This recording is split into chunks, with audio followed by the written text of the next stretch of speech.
What's up, everybody? I'm Dr. Zeb, and welcome to the Rehab Christian Center Tuesday night virtual experience. I'm so excited to be here with you for a life study tonight. And thank you so much for tuning in to this special time. I really appreciate your flexibility. It has certainly been a blessing to me as my kids are in full swing of sports, spring sports. And so I really appreciate your patience and faithfulness in tuning in at this special time for me on Tuesdays. Listen, I got a quick but powerful one on the word wait. We're going to talk about the word wait tonight. It's so crazy. We have been dealing with these one word messages on Tuesdays for now going on almost 2 months. And I don't know why. I've just really been led to be in this space and deal with these one word messages on Tuesday.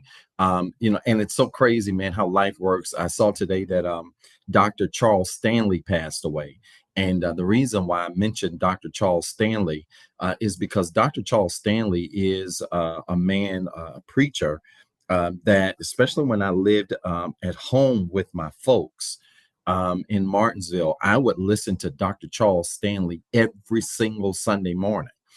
Every single Sunday morning, I would listen to Reverend Dr. Charles Stanley, older white gentleman, very smart. But what made his ministry so powerful is that he taught with great simplicity. He didn't overcomplicate the word. He did not overcomplicate his messages. He used a lot of analogies and parables and stories. And I saw a friend of mine today post that he had passed, and I had no idea he had passed away. And that really shook me up because Dr. Charles Stanley is a gentleman that is not only a general in the faith, but he is someone whose ministry has directly impacted the way in which I teach. And I watched him early in my ministry, just admired the way he taught. And I had no idea whatsoever, that God would really evolve my ministry to not certainly teach on his level. I'm not there, but to certainly teach with the same approach. And that is, just teaching in a powerful way through simplicity. Simplicity is such a powerful tool. Sometimes we overcomplicate things in our lives. And Dr. Charles Stanley taught the power of simplicity, and he's certainly going to be sorely missed.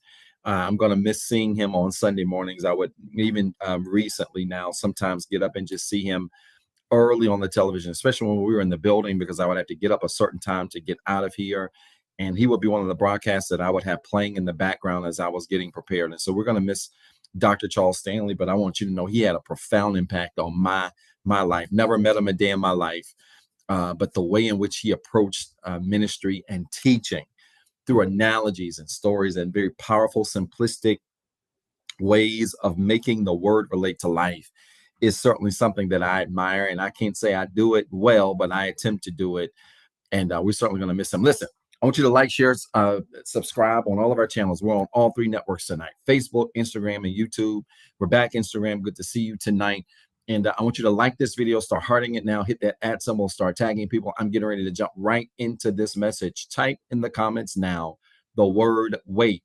All right, that's what we're going to deal with tonight, the word wait. We're going to be in the book of Isaiah chapter 40, verse 28 through 31. All right, Isaiah chapter 40, verse 20 through 31. I'm teaching from the subject wait. And this is going to be powerful because I believe that waiting is a word that really challenges people. When we think about what it means to wait and how we should wait, you're going to see tonight that this word really challenges people in so many different ways. And so it's incredible. I'm excited to teach this. And I want you to type it in the comments now. And somebody's going to hear something tonight that they need, that they're going to be able to apply to their lives in a significant way. All right, wait. Isaiah chapter 40, verse 28 through 31, the King James Version, is what I'm going to be reading from tonight. All right, Isaiah chapter 40, verse 28 through 31, because I think this is a chapter, while the Bible talks about, this is a chapter and verse that really deals with waiting, but while the Bible talks about waiting in so many different places in the Bible, this is one of those verses and chapters that I think really helps us to get a good grasp on the totality of what it means to wait. I want to start with this, and this is important. Typically, when it comes to God giving you answers, you typically get 3 from him. You either get yes, no, or you get silence. Okay? You either get yes, no, or silence. All right. I want you to record that now. There are three answers we will always get from God. It's yes, no, and silence. Why is that important? Because the third answer, silence, does not mean consent. All right. Silence does not mean consent. Right. And I'm not talking about, rape and rape culture and things like that. Obviously, it's true in that regard, too. But I'm talking about in the context of the things that we hear from God. We typically get three answers from him: yes, no, and wait. And so anytime God gives us, yes, no, and silence. So anytime God then gives us silence, silence does not mean we should move. Silence should teach us how to be still. And so I want you to record this really quickly. Record this now. Never confuse. This is your second note already. I'm rolling. Never confuse silence with consent from God. Record it. Never confuse silence with consent from God. Because God is silent does not mean he's giving you permission. All right. And I want us to catch this, and I need us to understand this and fully embrace this in its totality tonight. When you ask God for something and you don't hear anything, it does not mean he's giving you permission. God, give me, God, I want to move to Atlanta. He doesn't respond. That means he's okay with me moving to Atlanta. So you pack up and move to Atlanta. He's not saying that. Got to be careful not to mistake the silence of God with consent from God. Don't mistake the silence from God. This is good. With consent from God. God, if he wants you to have an answer, will give you an answer. And if he is not prepared for you to have an answer, or if the move is to make no move at all, then you can oftentimes expect silence from him. And let's look at this in the context of children. Got two children, Giselle and Ford, and this is a perfect example. Giselle and Ford will ask me for something, and they'll ask me for something over and over and over again. Daddy, can we have Robux? Let me just use this as an example. Some of you parents of younger kids will be able to relate to this. Daddy, can we have Robux? Daddy, can we have Robux? Daddy, can we have Robux? Daddy, can we have Robux? Daddy, can we have Robux? And they will ask and ask and ask.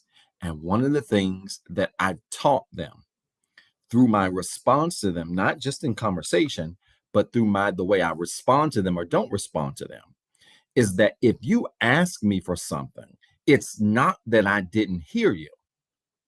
If you ask me for something and I have not responded to you, then that means either I don't want you to have it or you can't have it right now. And could it be that many of you have asked God for things in your life and you didn't hear anything and you mistook the silence as permission when it could have meant that God not only either didn't want you to have it or he wasn't prepared for you to have it right now? And so even my kids are trained to understand that if they ask me for something over and over and over again, and they get no response, that doesn't mean they leave me and go do what it is they asked me to do. If they're asking me for something, I've trained them to the point where they can ask me, and literally it's like I ignore them. I hear them, I look at them, Daddy, can we do this? And I'll just look. Or I'll keep working and just keep working as if I don't hear them. And that means not right now. Daddy, can I have a cupcake? You didn't already had a Swiss cake roll and an oatmeal cookie and a popsicle. And you turn around and ask me for a Swiss cake roll. So I just don't even look that way. I keep doing my work and they get the picture. And see, so many times we are tapping on God to give us a response to things we've asked for. And if we would just sometimes take a step back and think about what we've asked for in the context of the other things we have going on, sometimes he gives us the answer to our prayers through his silence. Sometimes he gives us the answer to our prayers by how he does not respond to us. And we think, oh, well, God didn't say no, so that means I can do it. He didn't say no, so that means I can have them. He didn't say no, so that means I can switch jobs. He didn't say no, so it means I can buy this. And I'm here to tell you, you cannot confuse silence from God with consent because it doesn't work that way. just as a parent sometimes teaches a child to evaluate what it is that they've asked for through his or her silence, God oftentimes teaches us how to evaluate what we ask for through the silence that he gives to us. And this is so very clear for us. I want us to catch this tonight. This should be more clear than what I think a lot of people will admit. If my children have asked me for something over and over and over again, and it's really a ridiculous request, again, go back to the sweet request, right? So they want a Swiss cake roll, but they just had an oatmeal cookie and a popsicle, like within 30 minutes. And they turn around and ask me for a Swiss cake roll. When I don't respond to them and literally ignore them, believe it or not, they can even sense, wait a minute, why would daddy not only not look at me, but not respond to me? And then they will begin to pause. I want you to hear this. They will begin to pause and say, it's not like daddy to ignore me when I ask him a question. So why would he just keep looking at his computer and keep working when we're standing right in front of him saying, daddy, can we have a Swiss cake roll? So then they will start the process in their mind. Maybe he's ignoring me because we just had an oatmeal cookie and a popsicle 30 minutes ago. Dr. Zeb, what are you getting at? This is what I'm getting at. A lot of the prayers you're asking God, you can solve yourself if you just take a step back and think about what you're asking. A lot of the prayers that we are asking God for, a lot of things that we are seeking God for, believe it or not, we can solve these issues ourselves if we would take the silence that God sometimes gives us as an opportunity to pause and take a step back and ask ourselves, what am I really asking for? Have you ever prayed and asked God for something, and in the period of time where he gave you silence, you use that silence as an opportunity to say, what did I just ask God for? And I'm here to tell you, many of you don't think about what you ask God for. You just ask God for what you ask him for. And if you ever learn how to pause and just think about what you ask God for, sometimes you begin to answer your own prayers. I know this doesn't make sense. This isn't making sense to anybody tonight. Fill it up with hearts if it is. You begin to answer your own prayers by taking a pause and a step back and just really thinking about what you're asking God for.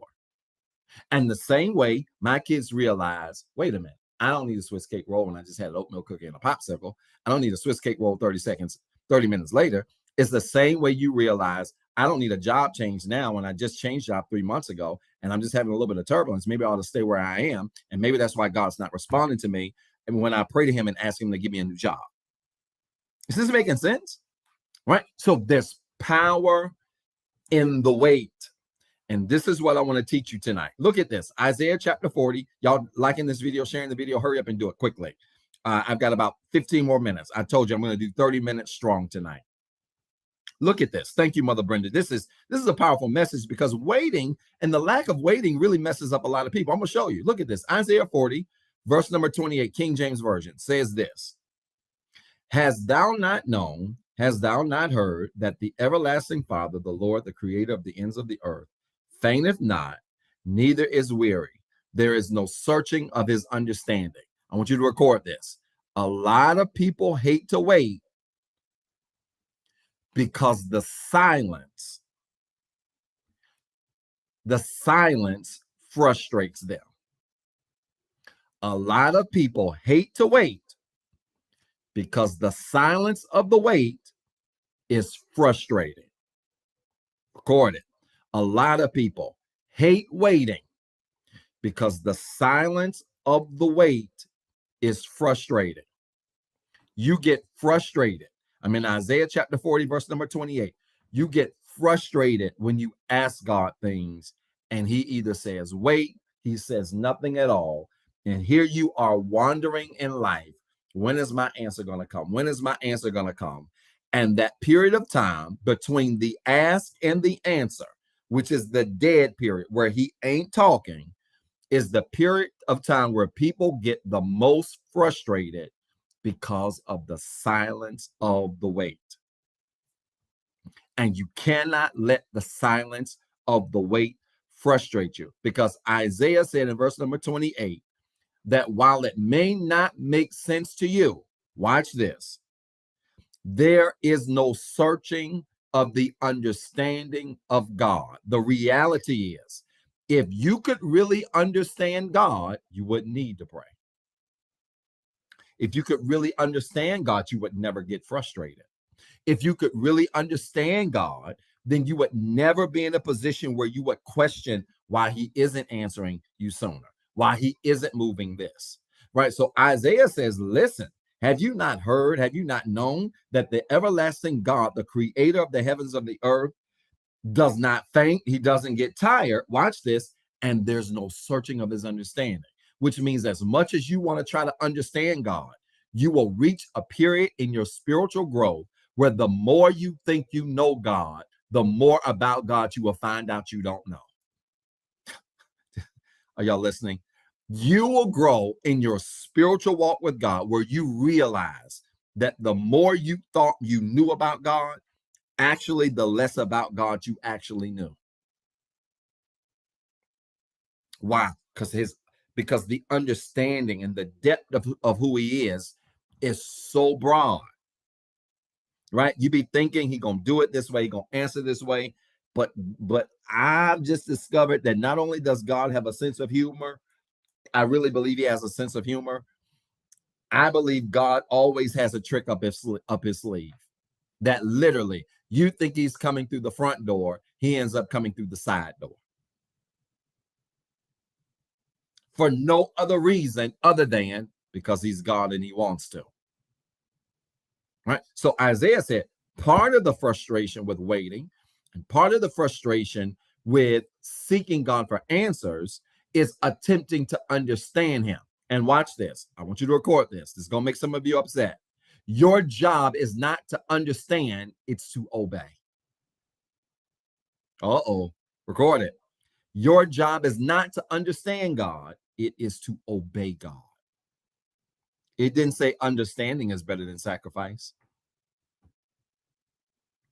It didn't say in all of your ways understand him. Your greatest responsibility is not to understand God. Your obligation is to obey him. And when your will to obey is greater than your need to understand, you're no longer frustrated in the silence.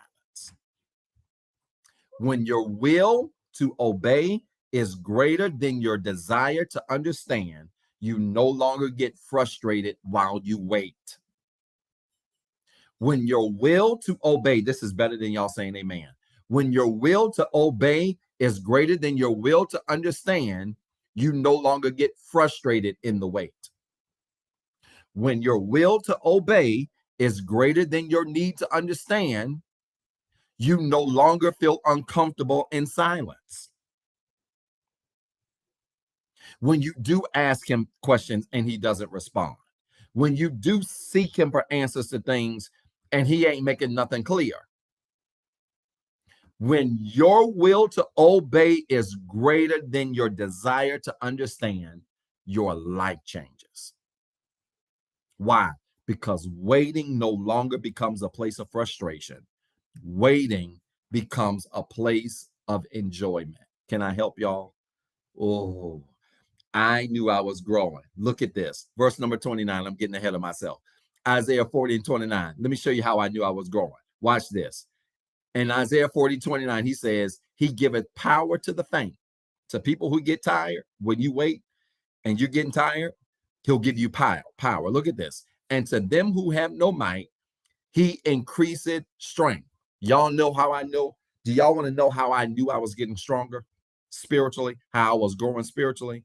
I knew one sign that I was growing spiritually is when the wait no longer frustrated me and it no longer made me feel exhausted. Some of you are tired with life right now because you're in a season of your life where you're waiting on stuff and you're waiting. And I've heard people tell me this. I've heard members, I've heard friends, I've heard clients tell me, Doc, I'm just tired of the wait. I'm tired of waiting. And I'm here to tell you that is a sign of spiritual immaturity. and a need to grow spiritually when you're waiting and you get exhausted while you wait. Because let me tell you something, you're going to know you're maturing when, as you wait, you don't lose strength. Look at Isaiah 40:29. But while you wait, your strength increases. Think about it in the natural. If you sitting down waiting on the bus, you shouldn't be getting tired sitting down waiting on the bus. You're not running after the bus. You're not standing waiting on the bus. You're sitting down. Waiting is the ultimate form of rest for the spiritually mature. Y'all, that was a whole bar. Are y'all recording this? Waiting is the ultimate form of rest for the spiritually mature.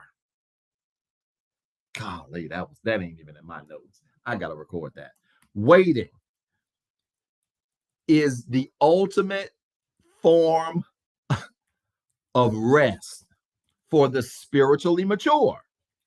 You're gonna know you're maturing when waiting does not feel like an adventure or pain or even a process. You're going to know you're growing when waiting feels like rest. Well, I'm in a season right now where I asked God to change my job. He hadn't changed my job. I'm still working this ghetto job I don't like. I don't like the people I work with. I don't like what I'm doing. But you know what? I'm actually catching a breather. I'm actually catching a blow, catching a break. I'm using this wait as an opportunity to prepare myself so that when the new opportunity comes, I walk into that door refreshed. I walk into that door renewed. I walk into that door revived. That's how you know spiritually you're maturing. When you don't see the wait as an attack, you don't see the wait. Somebody say, I feel attacked. You don't see the wait as an attack. You don't see the wait as condemnation. You don't see the wait as pain or punishment. You see the wait as rest. God is allowing me to rest in this silent waiting period while he prepares for me what it is that he has for my life. That's spiritual maturity. And waiting is the ultimate form of rest for the spiritually mature. Gosh, is this making sense to anybody? Look at verse 30. I'm almost done. Isaiah 40, verse 30. Look at this. If this is blessing you, I want you to fill it up with hearts quickly. Like and share the video really quickly. Look at this. Isaiah 40, verse 30 says this. Even the youths shall faint and be weary, and the young men shall utterly fall. Right? Isaiah is talking about when that period of time of waiting comes, when you have asked God for things, to fix situations, to heal certain situations. He says that for some young people, they faint. For some that are young, they faint. For some that are old, they fall, they pass out, they get weary. But watch this. Look at verse 31. But they that wait on the Lord shall renew their strength.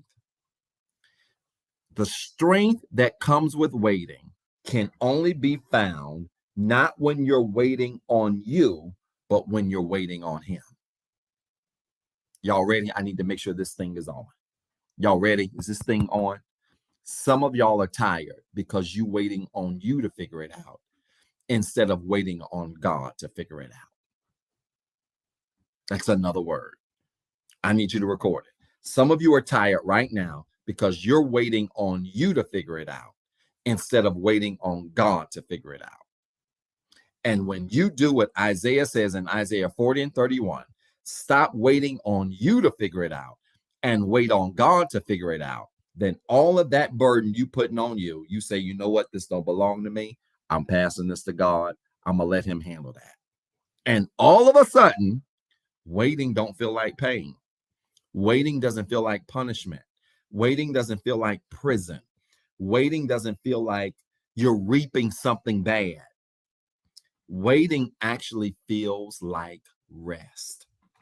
Waiting feels like rest when you stop waiting on you to solve it and start waiting on God to fix it.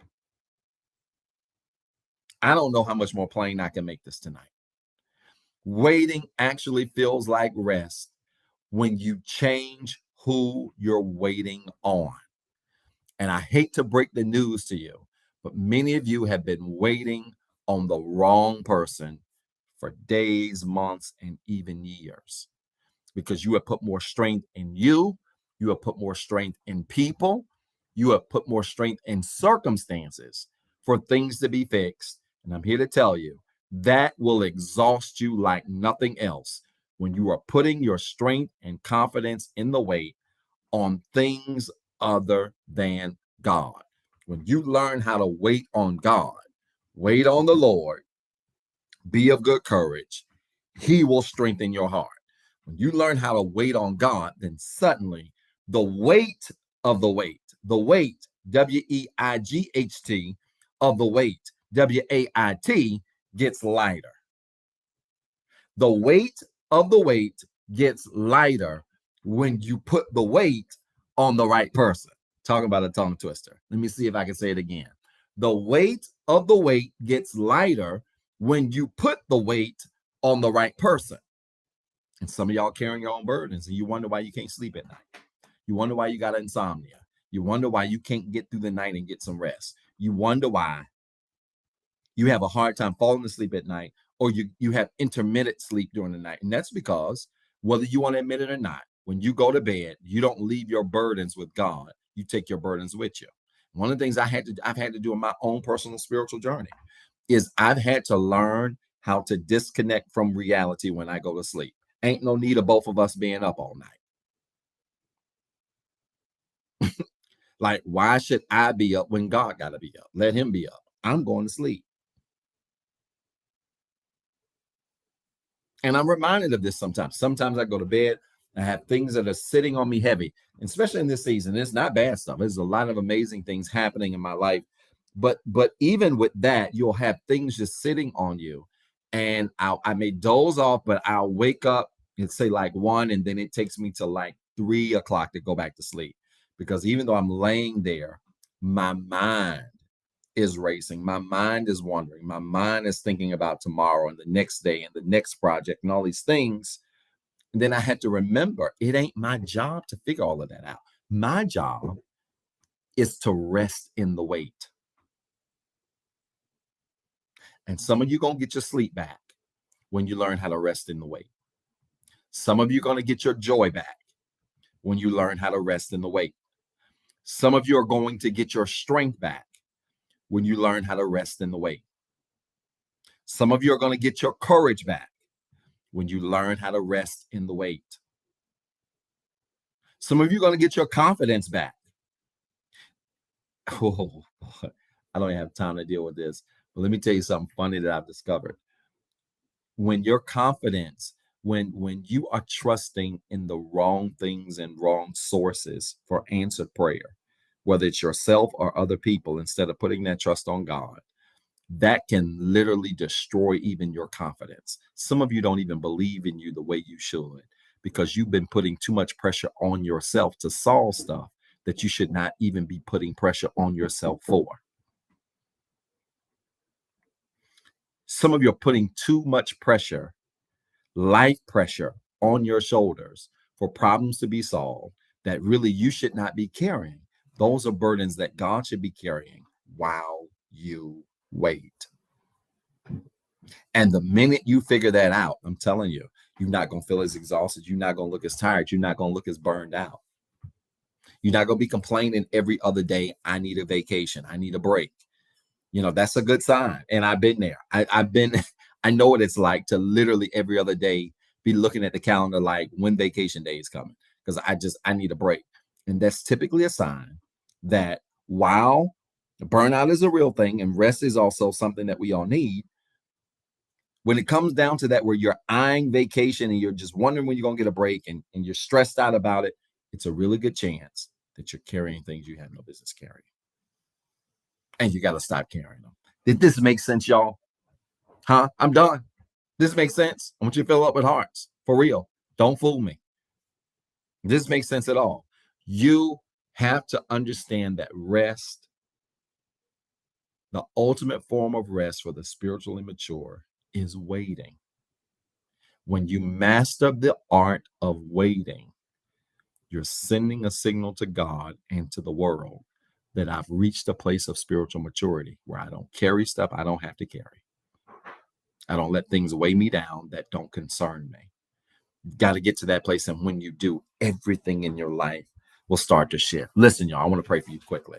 If you got a prayer request, really quickly, I want to pray for you. And this is one of the things I want to promise you, especially for the next couple of weeks as we're doing this 8:00 start. I want to promise you that as we're having to start later, I promise you not to have you on as late, especially for those of you. Most of our members are on the East Coast. Those of you on the East Coast, it's later. West Coast, this is perfect time. You're just getting off work and you're probably listening to this on the freeway on the way home. But I promise not to keep you on as late for these Tuesdays where we have to start so late, just, for payback for you just being flexible with me. But if you've got a prayer request, I want you to type it in the comments really quickly. So I want to pray with you right now. I know this message was for somebody. I have no doubt in my mind. I don't have a lot of people on live now. We have a lot of people that always watch the replay, but I know this message was for somebody somewhere. And it's my hope that it spoke to your situation. If you got a prayer request, I'm giving you 20 seconds. I want you to type it in the comments quickly. Maybe you've got something you want us to pray for that we cannot see on the air. You can email your prayer request to info@rehabcc.org. That's info@rehabcc.org, and put in the subject line prayer request. And that request will come to me, and we'll be certain to read your request and certainly pray over your request all week long. All right. So I want you to type it in the comments quickly. If you've got a prayer request, type it in the comments quickly because we are praying for you and we're absolutely rooting for you. Listen, connect your hands like this is a sign of symbol of faith. All right. I want you to touch and agree with me. Connect your hands like this is a sign of symbol of faith. Let's touch and agree together. All right. Let's pray together. Father, in Jesus' name, thank you tonight for your word. Thank you for this time of gathering and sharing you've given us. It's my prayer. Something was said or done that has encouraged, empowered somebody, and strengthened somebody in a special way. It is my prayer, God, that you would teach us all how to be better at waiting. Help us to understand that waiting is not punishment, that waiting does not mean we are doomed to fail, but waiting simply means, and waiting the right way, patiently, simply means that we have reached a place of spiritual maturity and growth. Help us, God, to be able to grow through the wait, so that we are anxious for nothing, but in everything through prayer and supplication with thanksgiving, we can make our requests made known to you. And then the peace that you have will sit on our lives as we learn how to trust you. Help us, God, to trust you while we wait. It's my prayer, God, for every prayer request that's been typed in the comments, that's been sent to our inbox, that you would answer the prayers of your people as only you can. Make ways, open doors, meet needs, grant hearts' desires in a special way. God, I declare this week to be a week that is filled with miracles, open doors, made ways, met needs, granted promises and expectations, that literally you would open up the windows of heaven, that you would pour out blessings, miracles, and unforeseen favor on the lives of your people this week like you never have before. And we promise you, God, if you do these things, we're not going to take the credit, but we're going to give your name all of the glory, honor, and praise. We count these things done in Jesus' name. Amen. Do me a favor, type in the comments quickly. It is so. If you prayed that prayer of faith with me, I want you to type in the comments really quickly. It is so. It is so. I'm praying for your healing. Yes, Mother Brenda, I'm praying for your healing. Mother Doris, I'm praying for your healing. I have been praying for you all and fasting for you all, and certainly believing that God's going to answer your prayers in a special way.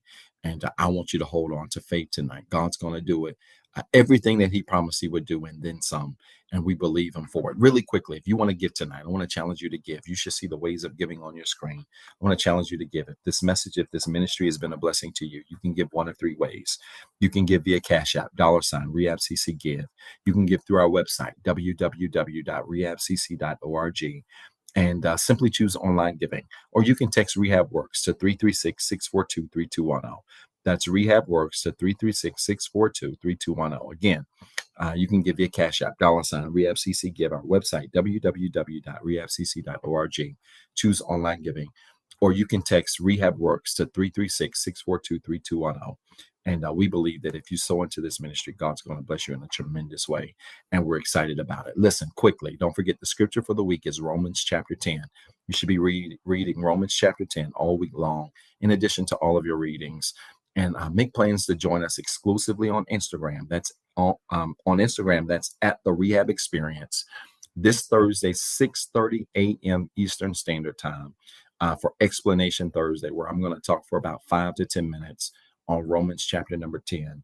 And I'm looking forward to seeing you this Thursday. And then, of course, Sunday at 9:08 a.m. Eastern Standard Time as we continue this powerful series, How to Respond When Life Isn't Fair. It's been a powerful series, and we can't wait to see you. Listen, I love all of you. I'm praying for you. I'm rooting for you. Have a fantastic week. And I will see you Thursday morning for Explanation Thursday. If you can't make it, then I will see you Sunday morning right here at 9:08 Eastern Standard Time. Love you, praying for you, rooting for you. Peace and blessings.